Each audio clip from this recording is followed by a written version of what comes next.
kami pinababayaan. Nagpapasalamat kami, O Diyos, sa lahat ng mga biyaya at pagpapala na patuloy mong ibinibigay sa amin. Kami nabubuhay, kami kumakain, kami nakainom, at kami nagpapatuloy na mabuhay sa daigdig na ito. Salamat sa lahat ng ito, O Diyos. Kaya naman sa gabi ito, sa iyong anibersaryo, sa kawalan mo sa dapat ito, kami po'y nandito at nagpapasalamat sa lahat-lahat. At ang karangal at kapurihan ay sinlaman namin ibinabalik, O Diyos. Dalangin po namin ang mga salita ng aming pagsasaluhan ay tumimok sa aming mga puso. Maghatid ng kalakasan, maghatid ng panibagong sigla, at higit sa lahat, maging dahilan upang kami makapaghintay sa iyong pagbabalik at makapasok kami sa iyong kaharian sa panahon ng ikaw ay magbabalik.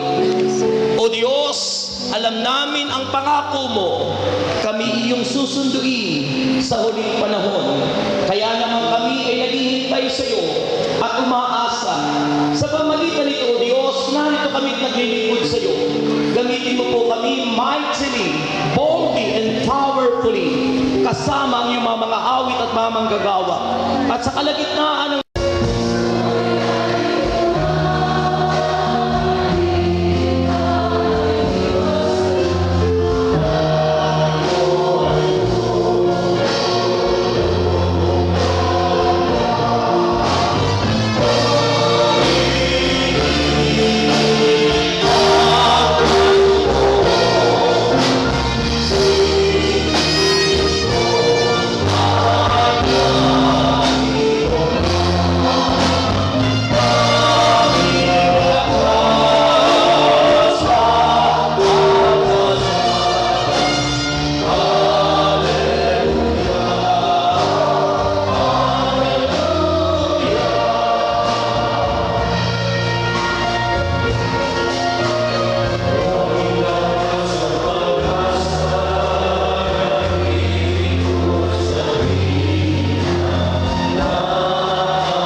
birthday niyo.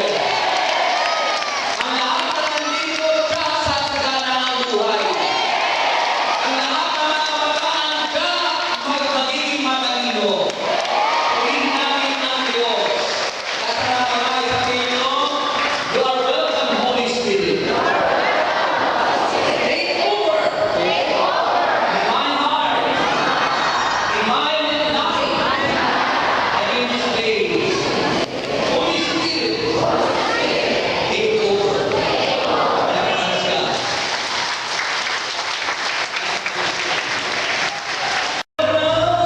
Sa buhay ko ito, Espiritu pala kailangan ko. Kumilos ka sa buhay ko ito, pagkat wala magagawa ko wala ang presensya mo. Espiritu pala tingin sa buo.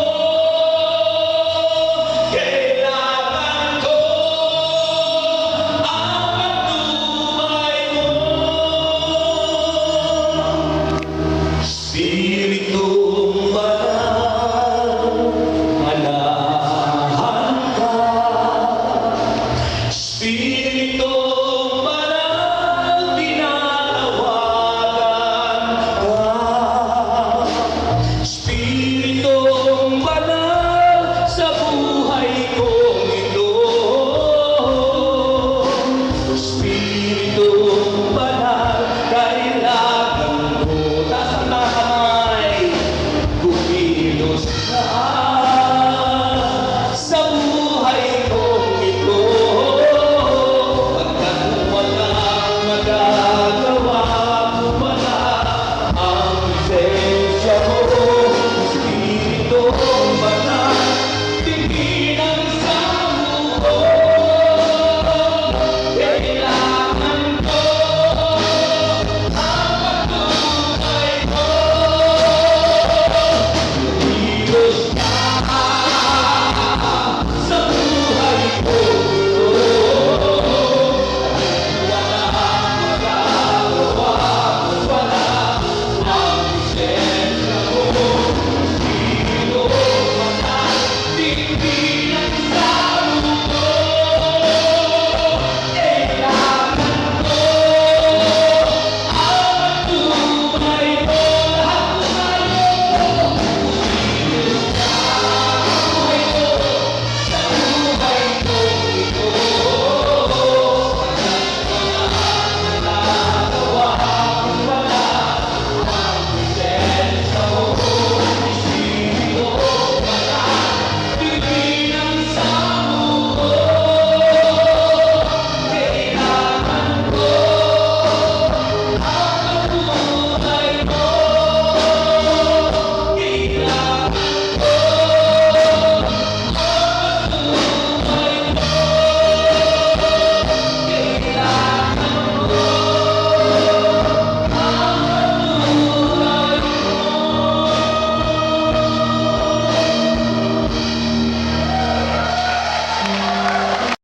Na makitirhan.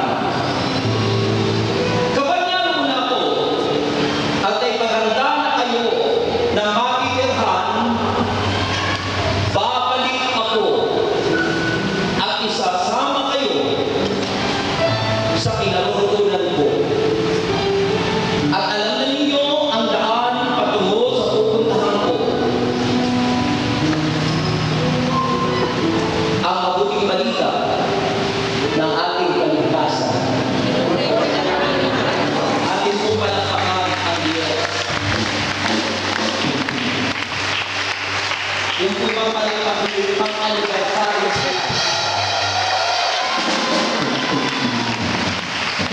sabihin mo na lang katabi, happy anniversary. Sabihin mo sa iyong katabi, masaya ka ba? Anong sagot? Palakpakan natin ang Diyos. Ako po yung naniniwala na lahat ng pumapalakpak na ito, mga tao, yung mga pagkakataon ng Panginoon.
Gumagaling. Manalangin. Pero ang akin itong mensaheng ibibigay sa inyo, mensaheng nagpapagaling at mensaheng naghahatid ng pagpapala, biyaya at himala sa lahat ng nandito na nakiisa sa anibersaryo ng Muntinlupa. Naniniwala po akong bibigyan kayo ng malaking lupa.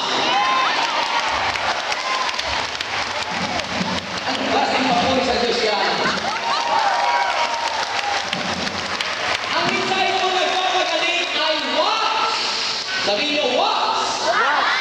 And be healed. Anong ibig sabihin nun? Magbantay at gumaling. At magpagaling. Gumaling! Lahat na nandito na may sakit, gagaling! Amen.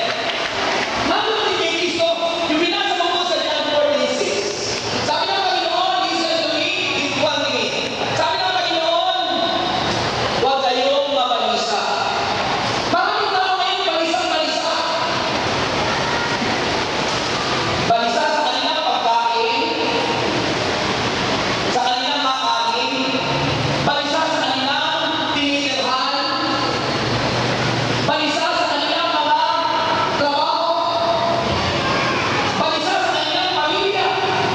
Iba't ibang problema at kabalisahan ang dumating sa kanilang buhay.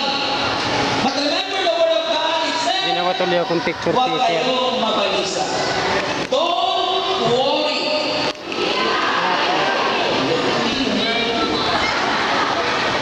Don't worry. Yung nagsagot na yun, answered prayer na naman.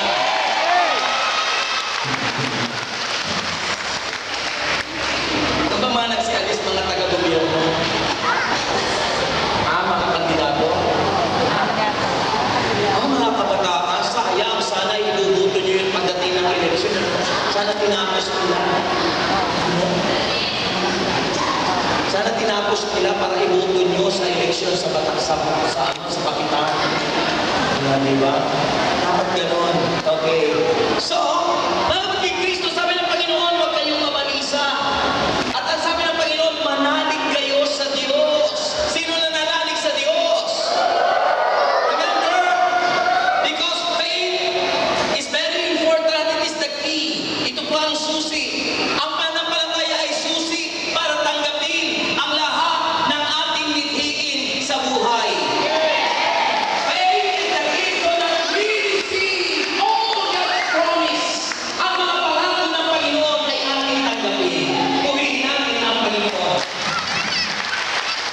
Manalig kayo sa Diyos at ang sabi ng Panginoon sa Kristo at manalig din kayo sa akin. Hindi lang tayo mananalig sa Diyos Ama, kundi maging kay Kristo bilang anak, ay dapat tayo manalig sa Kanya. Sabi niya, at manalig din kayo sa akin. Sabi niya, sa bahay ng aking Ama ay maraming silid. Sa bahay ng aking Ama ay maraming silid. Yun po ang kalagayan sa langit. Pero dito sa lupa, sa bahay ng aking Ama, God is everywhere. Pero sa mundong ito, ang daming nananalig kay Kristo at bawat puso natin ay ito yung tinutukoy silid na kung saan ang Panginoon ay nananahan sa ating mga puso.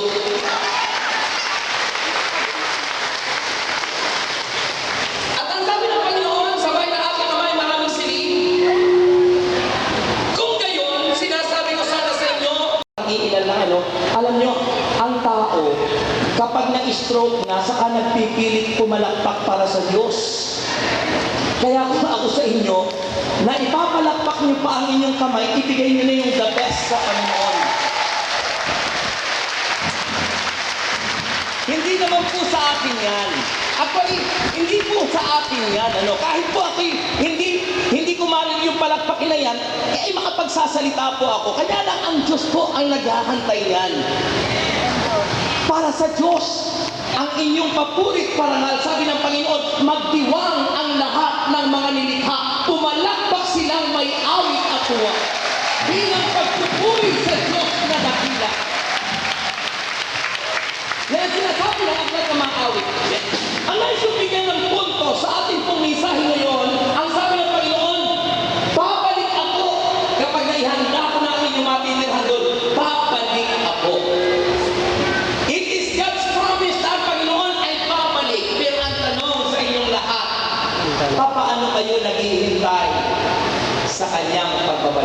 ang ganda na nakasulat doon sa Revelation. Sabi ko ng Book of Revelation, chapter 22, verse 12 to 13. Listen, says Jesus, I am coming soon. I will bring my rewards with me to give to each one according to what he has done. I am the first and the last, the beginning and the end. Alpha and Omega. Mga kapatid, tamang-tama. Paano tayo naghihintay sa pagbabalik ng Panginoon? Alam mo, mga kapatid, Kristo, ang mga taong nasa langit ay mga taong na nasa atin. Nang ang Panginoon ay unang dumating in the first advent, sabi ng kanyang sufferings doon po sa ibang dako ng gospel, nang siya'y naghihirap na nagdilim ang kalangitan. Sabi roon, anong nangyari?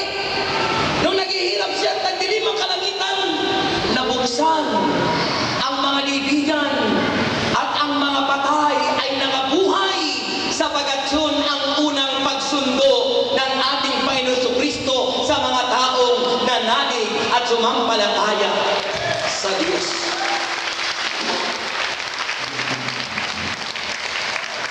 Sabi ng Acts chapter 4 verse 12, na kay Kristo lang ang kaligtasan. Walang ibang pangalang ibinigay sa silong ng langit sa ikaliligtas ng marami. Amen. Siya lang ang tagapagligtas. Only Jesus Christ is our Savior. Wala na pong iba. No other name, only the name of Jesus can save us. At yung po ang sinasabi ng Acts chapter 4 verse 12, walang ibang pangalang ibinigay sa silong ng langit sa ikaliligtas ng marami.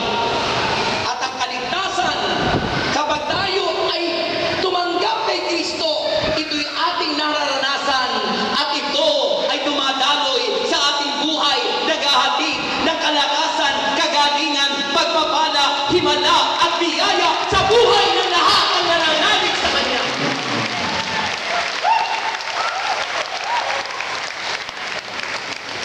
Amazing grace! Amazing grace. Isipin mo, the grace that God wants for all each and every one of us who say, sila ang mga niligtas ng Panginoon. Sabi ng Bible, amazing grace.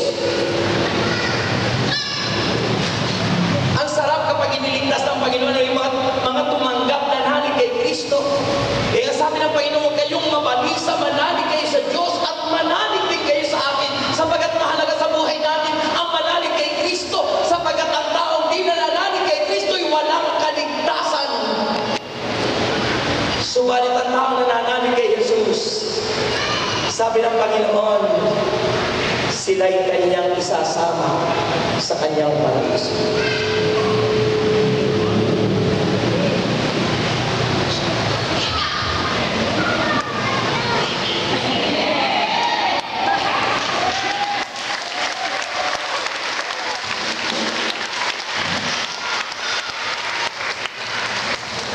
Halimbawa ngayon, tanongin ko kayo ngayon, kung kayo nananalig sa Panginoon ngayon, at bigla kayong namatay, nasaan kayo na? Langit. Pag kayo namatay, huwag naman sana dahil. Halimbawa, tayo ngayon, nananalig, namatay, nasaan tayo? Cementerio. Nasa sementeryo. Kaya nga ang turo sa ating puntahan natin ang mga mahal sa buhay sa sementeryo. Bakit? Mahimbing May na nahulog ba? nanunulog. Nahulog. May nahulog ka. Sinabi ko sa inyo kanina, ang mga nasa langit ay mga tao nauna na. Bago ang Panginoon mamatay. Sapagat sa ating Apostles' Creed, sinasabi natin doon, sumasampalataya tayo kay Kristo Jesus na pinagpakasakit ni Poncio Pilato na matay, pinako sa krus, inilibing na naog sa kinaroroonan ng mga yumao. Nasa 1 Peter po yun nakasulat. Sabi ko rito sa 1 Peter, pakinggan niyo po ito, mga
hina.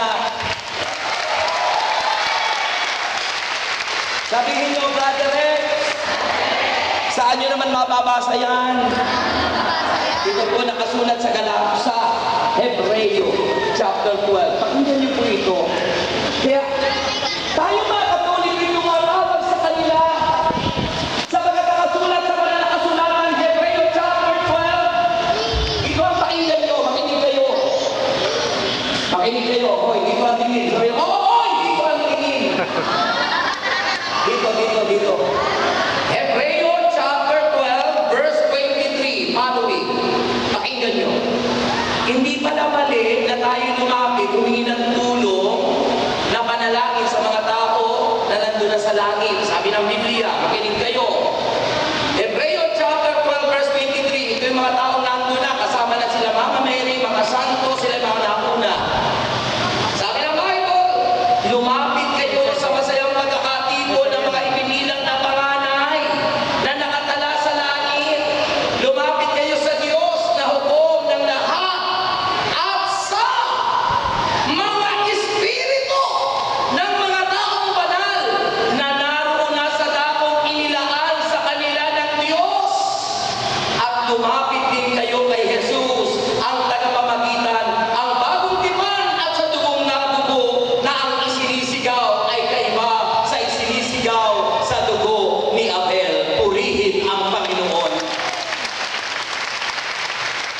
May mga taong nandun na at yun ay sinama ng Panginoon ang una siyang dumating dito sa lupa. At ngayong ikalawang pagbabalik niya, kailan yun mangyayari dahil ang ating mga kalumpat, mga pangkay natin, kung tayo mga kay nandun sa sementeryo, kaya pag November 1 ay pinupunta natin, mahimbing tayo natutulog. At pagbabalik ni Jesus, this coming second advent, kung kailan yun di natin alam. Ang sabi ng 1 Thessalonians, pakinggan nyo. Ito ang sinasabi. Unang Thessalonica, Kabanata 4, talata 15. Ito ang tingin. Para hindi kayo manakawan ng demonyo. Iniudyok ng Panginoon na ito iaral sa atin. Dahil sa ating paghihintay, ang gospel this coming Sunday is watch and pray. Maghintay sa pagbabalik ng Panginoon. At tama sa inyong anibersaryo. Kung ito lang ay maunawaan po natin, hindi tayo matatangay ng mga bunaang nangangaral at sinasabihang mali ang ating aral. Tama ang aral natin, kaya nga para tayo pumupunta ng sementeryo sapagkat mahimbing na natutulog ang mga naunang namatay sa atin nang matapos na si Kristo'y umakyat sa langit. Ang sabi ng Biblia, pakinggan mo ito kapatid. Sabi po ng 1 Thessalonians chapter 4, verse 15. Ito ang aral ng Panginoon na sinasabi namin sa inyo. Pagparito ng Panginoon, tayo mga buhay ay hindi mauuna sa mga namatay na. Kung buhay pa tayo nandan. Sabi ng Panginoon sa araw na yun, sa pagbabalik ng Panginoon, sa araw na yun, kasabay na malakas na utos ng tinig ng Arkanghel at ng tunog ng trumpeta ng Diyos, bababa ang Panginoon mula sa langit. Anong gagawin? Bubuhayin muna ang mga namatay na nanalig kay Kristo. Alin yan? Yung mga namatay pagkatapos na si Kristo'y umakyat sa langit. Nasaan? Nasa sementeryo. Anong gagawin ni Kristo pagbabalik? Bubuhayin. Kaya mahimbing ayon sa Korento, ang mga taong namatay ngayong nanalig kay Kristo, mahimbing na natutulog doon sa mga sementeryo. Kaya dapat lang na tayo sumunod sa aral ng simbahan natin. Puntahan nyo ang inyong mga mahal sa buhay kung araw ng November upang sa ganon dalawin ang pagbabalik ni Jesus. Sila'y muling buhay. Purihin ang Panginoon. Purihin si Jesus! Purihin si Jesus!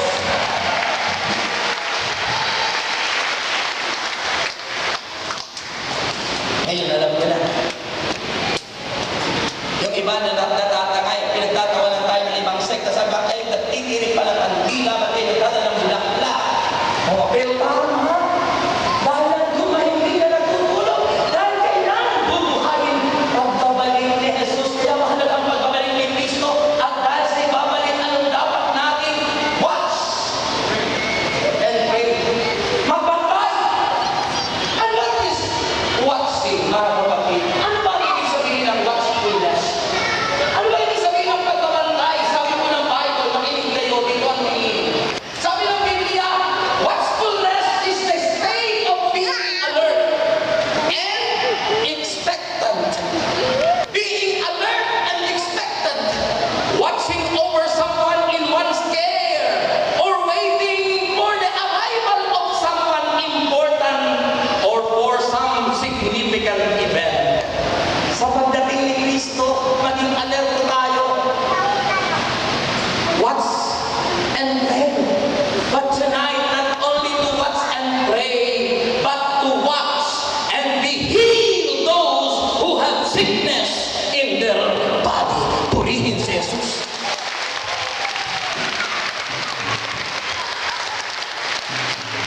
Amen?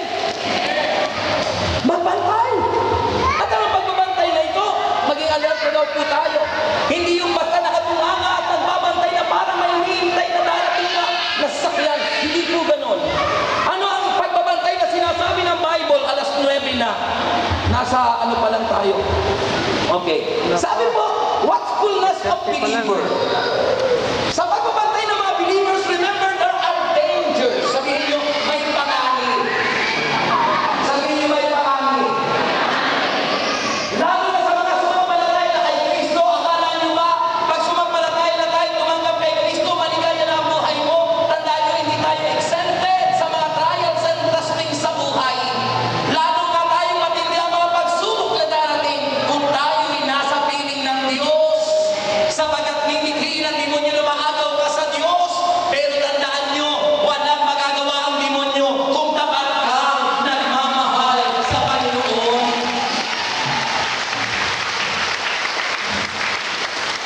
Walang magagawa si Satanas kung ikaw ay faithful.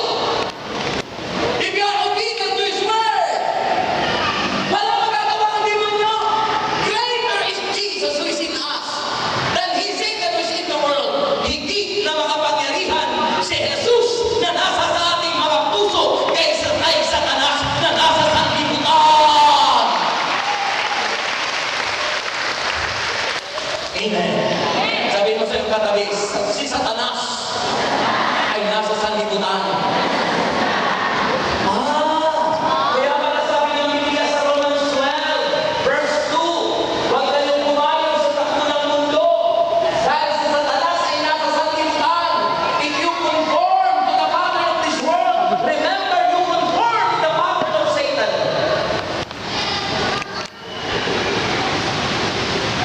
Kapag kayo sumasang-ayon sa takbo ng mundo ito, si Satanas ang sinasakayunan nyo. Chapter 12, verse 2. Let us fix our eyes unto Jesus. Ituon natin ang ating paningin kay Jesus. And remember, in the beginning was the Word. And the Word was with God. Sabi ng John chapter 1, verse 1, in the beginning was the Word. Sa pasimula pa ay salita. Salita pa lang si Kristo noon. When God created the heavens and the earth, God the Father said, let there be light. It is the Word, it is Jesus Christ. And the Word was with God, and the Word was God. And the Word became flesh and dwelt among us. Kaya may Eucharist, sapagat nagkatawang tao na ang Panginoon Jesucristo. At sa pagkakatawang tao, sa pamamagitan ng pagkakatawang tao, nagpakahirap siya alang-alang sa ating lahat na mga makasalanan. Kung di siya nagpakahirap, tayo lahat ay walang kaligtasan! Amen! But because of the love of God, sabi ng Panginoon, for God so loved the world that He gave His only begotten Son. Binigay sa atin si Jesus. At dahil ginampalan ni Jesus ang lahat, He fulfilled what God's promised to us. Ginawa ni Jesus ang lahat ng pangako ng Diyos Ama sa atin. And when He fulfilled it, nang tapusin ni Kristo ang lahat ng ito, umakyat siya sa langit at sabi ng Panginoon, when He finished His job, when He finished His mission, sabi ng Panginoon, believe in me, I will come back. Babalik ako, sabi ng Panginoon, at sa kanyang pagbabalik, ang lahat ng nanalig, naging tapat, nakinig, nagsabuhay, ng salita ng Diyos, sila ang qualified, na isasama ng Panginoon sa kanyang kaharian!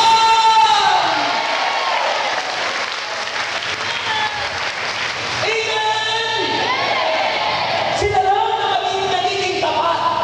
Sila lamang na nagiging faithful. Sila lamang. Sabi po ng aking mag-aaral sa College of Divine Wisdom, ngayon ko lang nalaman yun. According to, Francisco Benitez, ayon kay Francisco Benitez, hindi lahat ng tao educated, even though that they were finished in universities. Kala natin, kapag ikaw ay tapos ng kolehiyo, mga sikat na universidad, tatawagin kang uneducated. No! You are truly educated when moral is with you. Kapag nasa sa iyo ang moralidad. Eh kaso ang problema ngayon, ang dami educated kuno, nasa gobyerno paminsan, pero immoral. Inaaproban ang marriage law, inaaproban same-sex marriage, inaaproban divorce. Kaya sila ang nag-push. That is immoral. So they were not educated. Sabi nga, tingin sa akin. Baka naman sabihin niya, bakit ako brother is educated? Uri ang Panginoon.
Kaway.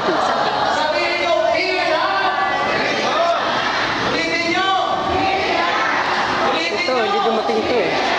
Ayaw kami samahan eh. Ikaw pumupunod sa taas. Manggagawa ka naman ah. Fear not! Or I will fear not! Or I Saan kaway dyan? will fear not! Huwag daw kayong matakot sapagat nasa sa inyo ako! Nasa sa atin ang Diyos! God is with us! Huwag kayong Diyan pala kayo. matakot! Sa inyong mga problema, huwag kayong matakot! Sa mga pagsubok, huwag kayong matakot! Kung wala kayong pera, huwag kayong matakot!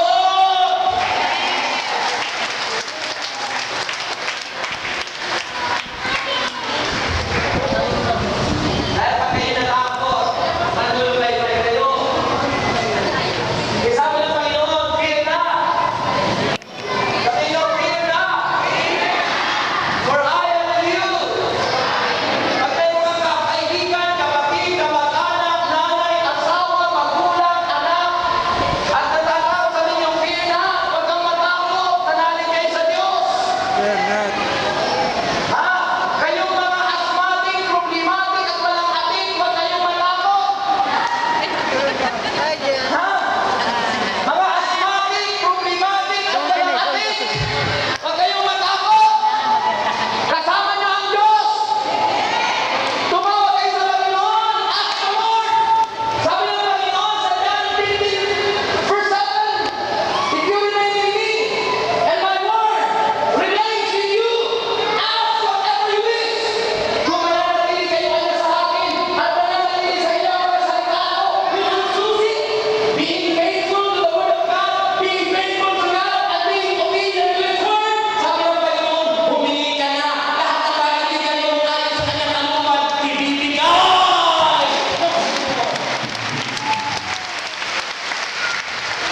Amen. Second danger. Pangalawang danger. The danger of false teaching. Maraming mga maral. Noong paman. Di ba kanina sa misa, ipinaliwanag ni Father si Santo Domingo na siya'y nangaral sapagkat maraming natatangay sa maling aral. Kaya nanindigan si Santo Domingo at siya ang nagturo na dapat manalangin ang rosary dahil yan ay kamangyarihan pagninilay ng buhay ni Jesus. Ay hanggang ngayon maraming mga maling nangangaral, false teaching. Sabi, that is a danger while we are waiting for the Lord. Samantalang habang tayo naghihintay sa Panginoon, baka tayo matagay ng maling aral, baka tayo ay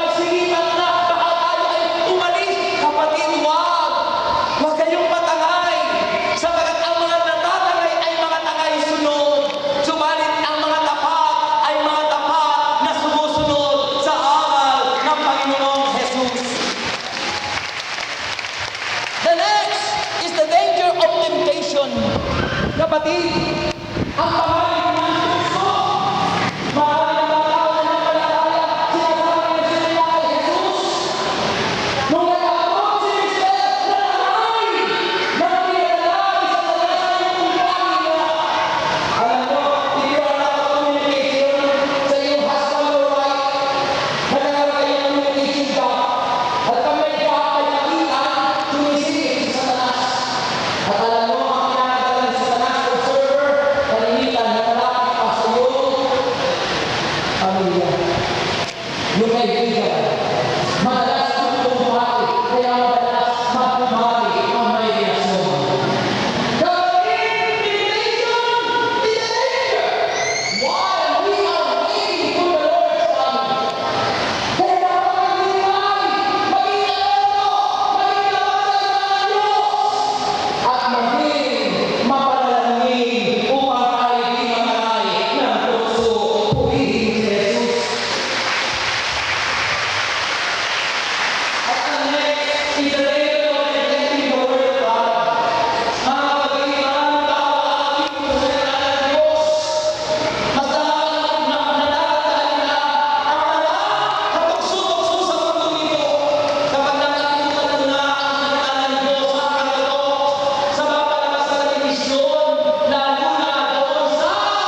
tayo punta? Dito. Diyan ka lang. Ay, isang ano. Maraming sa puso. Maraming nagtutukso. Nagtutukso magnakaw, nagtutukso kapag wala ng pera, sabi nga nila yung mga problematic, asthmatic at walang tanik. Kapag kahit wala na tayong pera, huwag tayong palagay sa puso ng nakaw. Huwag tayong palagay sa puso ng kasamang labas sa batas ng mga tinita ng pera. Huwag tayong matangay sa pita ng laman ng puso. May asawa ka na. Huwag mong ipagpalit yung asawa mo sa iba. At kayo naman mga kalalakihan na may asawa na, huwag mong ipagpalit yung asawa mo sa kapwa mo lalaki. Hallelujah. Pag sasabihin ng wife mo, my husband lover. Huwag mong ipagpalit yung asawa mo sa kapwa mo lalaki. Kasalanan niya ng puso ng Pablo. Temptation, danger of temptation. At ano sabi ng Bible? The danger of neglecting the word of God. Dahil sa puso ng mundo, sa kung alam mo mga salita, drama ng buhay na niluloko tayo minsan. Hindi naman Pilipino. Kung ano ang nationality ng ibang salita yung Pilipino, para lang makatawakan natin, para ma-impart sa atin ang kanilang mga gustong ihatid. Kaya yung buhay mo, katulad na itong pinanonood ng drama. Yung drama mong sinusubaybayan, gano'n na yung buhay mo. Kaya pagdating ng mister mo, sinisigawan mo na rin.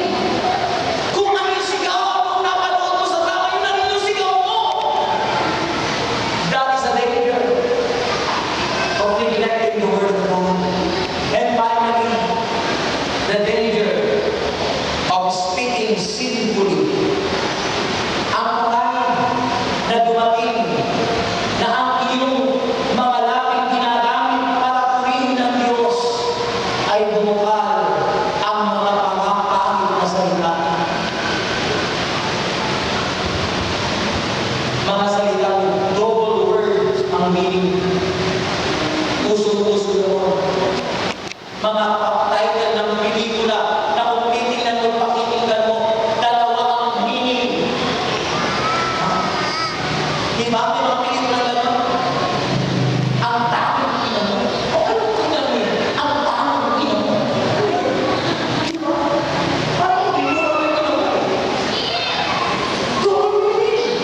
Mga kapatid, sabi ng Bible, the danger of speaking sinfully. Sabi ko ng Psalm, awit, the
Alam nyo, na-convict, na-tax, dahil sa power of prayer. At alam niyo po ba, after 5 years, biglang tumawag sa amin, sa Canada po yun. Sa Canada yun. Kasi po yun ay mga, sabi natin kapatiran din, na nang pumunta dito ng matagal na panahon na, kami ang ginamit para tumira sa Amber Mansion. Eh di simple kami nakapagbayad nun na dapat nila bayaran plus yung mga kung ano-anong mga kinuha sa wife ko na mga in-orders na mga alam. Alam niyo po ba mga kapatid? The power of prayer, very effective. Kaya kung naman kayong titigil manalangin, dahil ang panalangin po ay napakabisa.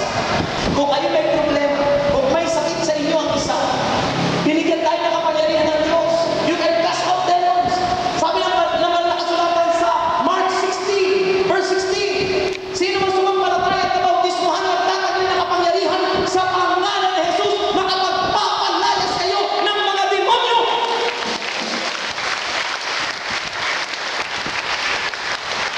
Parang hindi makapalapas sila.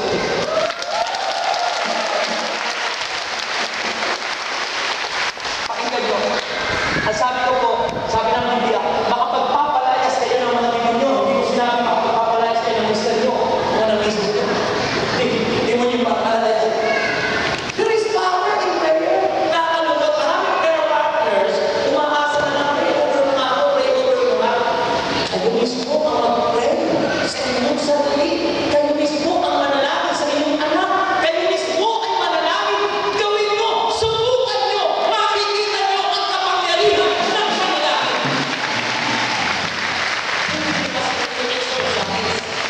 Exercise, mga kapatid. Gawin nyo. Eh kaso, nasanay kasi tayo. Anong kinasanayan natin? Sa kalalimutan natin.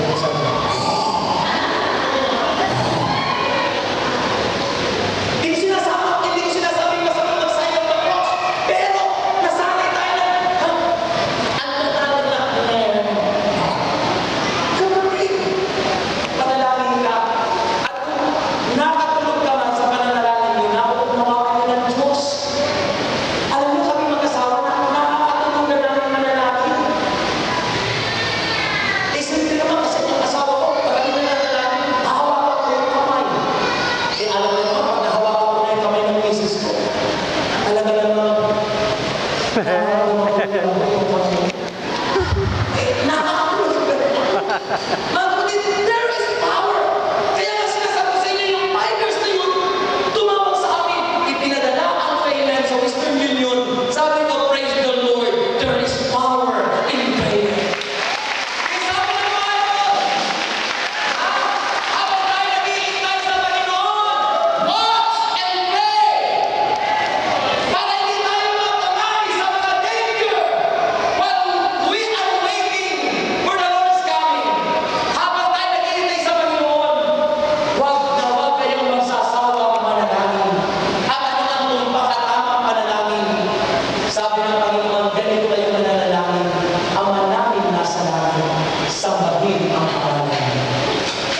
Kapatid, always your prayer is addressed to the Father. And worship His name. And in the name of Jesus, by the power of the Holy Spirit, the door of heaven will open to your prayer. God will answer all of your prayer. Purihin ang Diyos. Purihin si Jesus. Amen.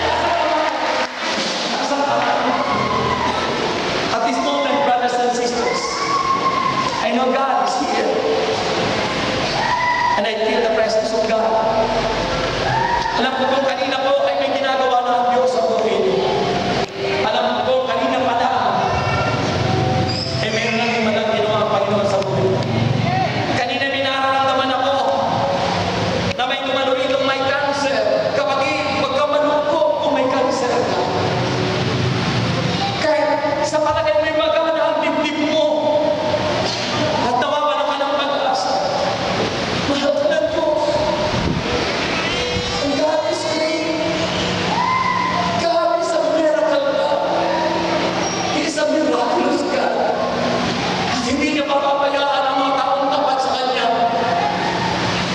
manahon